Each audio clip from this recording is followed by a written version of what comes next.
이해 가는 거예요? 네, 그렇습니다. 한번 기회를 주시죠. 네, 저 파란색 조끼 입으신 분을 마지막으로 말씀을 듣고 이제 대통령님의 말씀, 마무리 말씀 듣겠습니다. 감사합니다. 엊그제까지 단식 투쟁을 하고 온 해양수산부 노조위원장 윤병철입니다. 아, 그러시군요. 먼저 이 자리를 마련해주신 대통령님께 진심으로 감사드립니다. 그리고 해양강국이라는 꿈을 가지고 대한민국의 제2 성장 엔진을 마련한다에 대해서 저희 해수부 직원들은 꿈에 부풀어 있습니다. 그러나 좀 아쉬운 점은 현재 아침에 뉴스에도 봤는데 산업부를 해수부에 달라니까 그건 안 된다 해서 마치 해수부와 산업부의 행결위 같이 보이는데, 제가 왜 가져왔는데 그 부분만 잠깐 말씀드리겠습니다. 첫 번째, 선박의 가격은 50%가 장비입니다. 엔진하고 해양 시스템인데 국산화 장비는 거의 없습니다. 현재 일본과 유럽이 전부 장비들을 점령하고 있는데요. 아까 말씀하셨다시피 에탄올이나 이런 에너지 전환과 친환경 자율선박으로 지금 변화되고 있는 시기입니다. 그런데 우리 해수부가 산업부에 이런 플랜트가 없기 때문에 지금까지 선박을 세계 강국 세계 1위로 건조함에도 불구하고 대한민국에 이런 제대로 된 기자재 연구소가 단 한 군데도 없습니다. 이것을 국가에서 조그만 예산을 투입한다면은 이런 앞전에 정부에서도 녹색 성장, 친환경을 강조하면서 강공선 선박에 친환경 선박이 아니면 예산을 안 줬습니다. 그런데 이게 없기 때문에 전부 수입산으로 대체하고 오파상에 배만 불리고 외국 업체로 하는 게 많았습니다. 그런데 많은 국내 업체들이 중소 작은 업체에 대해서 가능하다. 그래서 이런 것들을 건의했는데 앞으로 국산화 전략에 대해서 적극 지원해 주시길 부탁하고, 이 부분은 대통령님께서 세수부가 세종에 있으면 100이라는 효과를 나타내지만은 부산에 오면 만이다. 그렇습니다. 해양 플랜트가 산업부에 있으면 1000이지만은 우리 해수부로 오면은 부산에 오면은 12,000이 될 것입니다. 이것은 성장과 어디가 효과가 있는가, 이 부분을 대통령님께 결단이 필요하다고 봅니다. 두 번째입니다. 수산이 좀 소외됐다고 하는데 현재 저희들이 부산으로 이전하면서 대통령, 우리 장관님과 차관님이 국제회의라든지 또 법안이라든지 여러 가지 행사 참석이 많습니다. 그래서 행정 공백들이 많아서 저희 간부들이 국회나 서울에 가서 보고하는 상황이 많습니다. 이것을 보완하기 위해서는 복수 차관제를 둬서 업무를 분담하면 효율적으로 되지 않을까 싶습니다. 그리고 후쿠시마 오염수 때문에 엄청 국민들의 식탁에 불안이 있었는데 수산은 국민의 먹거리이자 국가의 식량 안보 전략입니다. 그런데 정원 한 명을 못 구해서 수산 동식물 전문가를 구해야 되는데 수의사를 한 명 하는데 행안부의 담이 너무 높아서 인원을 못 가고 직원들의 연가 보상비를 해서 인기제 근로자로 지금 몇 년째 채용하고 있습니다. 그리고 어민들의 안전과 중국어를 단속하는 LNG 선박을 3,000톤짜리 지금 건조하는데 1,000톤짜리 선박 인원하고 인원이 똑같습니다. 그래서 이 배는 365일 직원이 상주해야 되는데 폭발 위험성도 있고 하는데 지금 배가 시운전하고 있는데요. 저선수하고 있는데 어제 밤새도록 새벽 3시까지 직원들이 하소연하고 위험이 상존되어 있다. 이런 부분을 말씀했는데 마지막으로 짧게 말씀드리겠습니다. 마지막으로 대통령님께서 우리 장관님한테 연내에 갈 수 있죠? 이렇게 물어보니까 가슴이 철렁했습니다.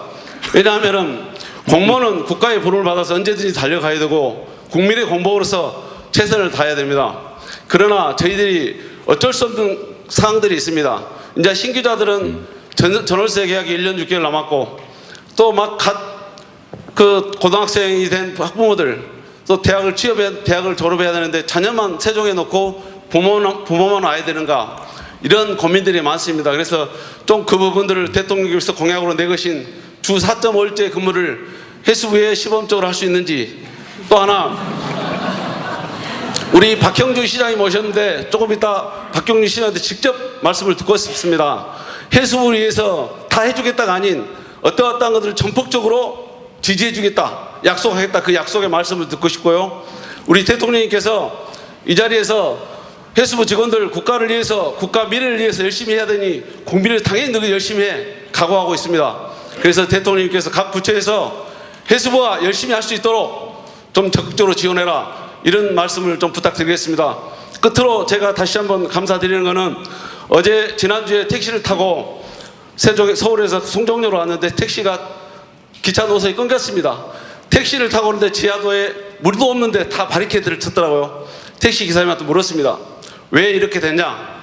과거에는 물이 차거나 위험이 상존했을 때 하는데 지금은 사전에 미리 한다. 그래서 조금 불편하지만 국민의 안전하고 낫다. 또 일요일 날은 그랬습니다. 제가 단식으로 이제 한약방에 가서 보약을 먹는다 그러는데 한의사님께서 비가 오면 항상 큰 비가 안 와도 우리 집 앞에까지 물이 찬다. 이번에는 안 찼다. 왜 그렇습니까? 그랬더니 대통령님께서 홍수 났을 때 공무원들의 잘못으로 담배꽁초나 하수구를 미리 처리하지 않으면 그 잘못으로 국민의 피해보면 자시하지 않겠다. 그렇습니다. 대한민국은 변화와 혁신의 바람이 부는 것 같습니다. 변화와 혁신은 이 혁명보다 어렵다겠습니다. 그 혁신은 대통령과 우리 장관님 또 각계각층의 지도자님, 우리 시도지사님들 이런 분들이 선봉장에 서야만이 변화와 혁신은 있을 수 있습니다.